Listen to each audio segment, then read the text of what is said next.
जी अस्सलाम वालेकुम। आप देख रहे हैं डेली मुमताज़ डिजिटल और मैं हूँ आपका मेज़बान शिराज हुसैन। नाजरीन, आज के प्रोग्राम में बात करेंगे जो आसिफ अली जरदारी का बयान आया था गुज़िश्ता 2 दिन पहले, और साथ ही साथ सेल टैक्स के हवाले के ऊपर बात करेंगे। मरियम नवाज़ और जो वज़ीर दाखिला है राना सनाउल्लाह साहब का बयान जो है कोर्ट मार्शल के हवाले से, फैज़ हमीद जो साबिक DGI SI रह चुके हैं उनके हवाले से, और सबसे अहम बात करेंगे जो हुकूमत ने तोशाखाना का जो रिकॉर्ड है पब्लिक करने की इजाज़त दे दी है, और वज़ीर ख़जाना इसाक डार का बयान आया है सामने कि मुल्क डिफ़ॉल्ट नहीं करेगा।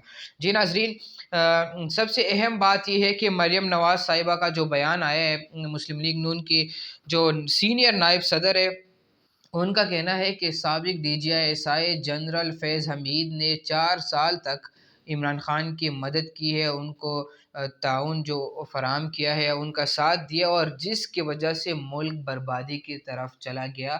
और उसी के टाइम पीरियड में भी मैं अदालत गई, मैंने उनके ख़िलाफ़ केस फाइल किया, सबूतें दिए, लेकिन मेरी बात नहीं सुनी गई, और उन्होंने मुतालिबा किया है कि फैज़ हमीद को कोर्ट मार्शल होना चाहिए, क्योंकि उसकी वजह से, उनकी वजह से मुल्क जो है वो बर्बादी की तरफ चला गया था, क्योंकि वो इमरान खान को सपोर्ट करते रहे। इसी तरह जो वज़ीर दाखिला है उन्होंने भी इसके ऊपर अपनी वजाहत दी, और उन्होंने कहा कि वो दाखिला जो वजारत दाखिला है वो तो कोर्ट मार्शल नहीं देता।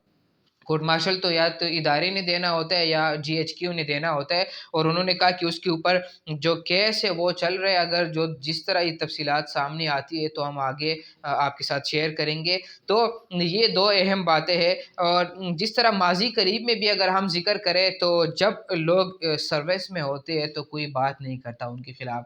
जो हमारे जनरल्स हैं अभी, जिस तरह उसकी बात करें, बाजवा साहब की बात करें, तो जब वो निकल गए तभी इमरान खान ने उनके ख़िलाफ़ बातें करना शुरू कर दिए। तो आज़िर सर्विस होते तो क्यों कोई बात नहीं कर सकता, क्योंकि वो पावर में होते इस वजह से, या इनकी कमज़ोरी होगी इस वजह से। लेकिन क्या ऐसा मुमकिन है कि मुशर्रफ के दौर को हम देख लें तो जो फ़ौज है, पाकिस्तानी फ़ौज इस वजह से जो पावरफुल है, ताकतवर है, क्योंकि उनके अंदर यूनिटी है। उनका जो कोई, जिस तरह राहिल शरीफ की बात अगर हम करें, वो जिस तरह मुशर्रफ ने कहा था कि मुझे राहिल शरीफ की सपोर्ट मिली थी, उस वजह से मैं बाहर चला गया। जो उनका रिटायर्ड जनरल होता है वो मरने दम तक उनका साथ देते हैं। जो फ़ौज का जो रिवाज चलता आ रहा है, और ये बड़ा ज़बरदस्त है, हर किसी के अंदर ऐसा होना चाहिए कि अपने वर्दी वाले को कम अज़ कम उनकी इज़्ज़त करे, और उनका हमेशा मरने दम तक उनका साथ दे, जिस तरह मुशर्रफ के साथ उन्होंने किया। बाकी भी जनरल्स है, तो क्या जो मौजूदा आर्मी चीफ़ है इसके हवाले से कोई बात करेंगे या नहीं करेंगे, एक्शन लेंगे, नहीं लेंगे, ये कुछ कहना क़ब्ल अज़ वक़्त होगा। और दूसरी बात हम करेंगे जो PDM, जो आसिफ अली ज़रदारी का बड़ा ज़बरदस्त बयान सामने आया है कि हम आइंदा इलेक्शन PDM के प्लेटफ़ॉर्म से नहीं, तीर के प्लेटफ़ॉर्म से, तीर के निशान से लड़ेंगे। इससे साफ ज़ाहिर हो रहा है कि ये जो रास्ते हैं ना, अब वक्त आ पहुंचा है कि रास्ते इनके जुदा हो जाएंगे, और यही PDM, यही मौलाना फजल रहमान साहब जो PDM के सरबराह है, मुस्लिम लीग नून का जो उनमें काफ़ी हिस्सा है, और जरदारी साहब, ये अब आइंदा इलेक्शन में जाएंगे और एक दूसरे के ख़िलाफ़ बातें करना शुरू कर देंगे। तो मुझे तो लग रहा है कि आवाम को समझना चाहिए, कब तक हम नहीं समझेंगे कि हमारे साथ सियासतदान क्या कुछ नहीं करते। हमें ट्रक की बत्ती के पीछे लगा देते और क्या कुछ नहीं करते, फिर आखिर में आके उसी तरह आ जाते। ये वही लोग हैं जो एक दूसरे को कहते रहे कि मैं आपको सड़कों के ऊपर घसीटूंगा, आपके साथ ये करूंगा, वो करूंगा, और डाकू और पता नहीं क्या कुछ कहते रहे, और अभी एक प्लेटफॉर्म के ऊपर है, एक प्लेट में खा रहे सारे एक ही जगह पे। मैं तो हमेशा अपने प्रोग्राम में यही जिक्र करता आ रहा हूँ कि ये जो जितना भी सर्कल है ना इनका, ये हमेशा हुकूमत बनाने या हुकूमत गिराने के लिए इकट्ठे हो जाते हैं। रातों रात आप सुनते हैं कि मौलाना फजल रहमान, शहबाज शरीफ और आसिफ अली जरदारी की जो मुलाकात हुई है, किस वजह से हुई है? या तो इलेक्शन की डेट आने के लिए, उनको किसी तरीके से रोकने की कोशिश उन्होंने की है, या हुकूमत बनाने या हुकूमत गिराने के लिए।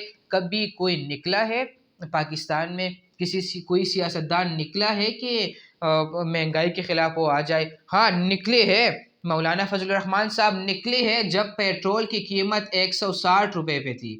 اب پیٹرول کی قیمت دنیا جانتی ہے کہاں تک پہنچ گئی ہے، لیکن کوئی خبر نہیں ہے، مولانا صاحب کی کوئی خبر نہیں آ رہی سامنے. اور اگر ہم ذکر کریں جو مولانا صاحب ہے، اس حوالے سے کہا جا رہا ہے کہ ان کے جو قریبی دوست ہیں اور ان کے رشتہ داران کو 6 سے 7 بندوں کو بڑے بڑے عہدے مل گئے. اس وجہ سے شاید وہ خاموش ہے. میں بھی ہو سکتے ہیں، میں بھی نہیں ہو سکتا، فیصلہ عوام نے کرنا ہے. اور ذکر کریں گے جو سیل ٹیکس ہے، جنرل سیل ٹیکس GST، ان کی منظوری ہو گئی ہے. اور جو لگژری ایٹمز ہیں ان کے اوپر اب 25% جو ہے نا وہ ٹیکس عائد کی جائے گی.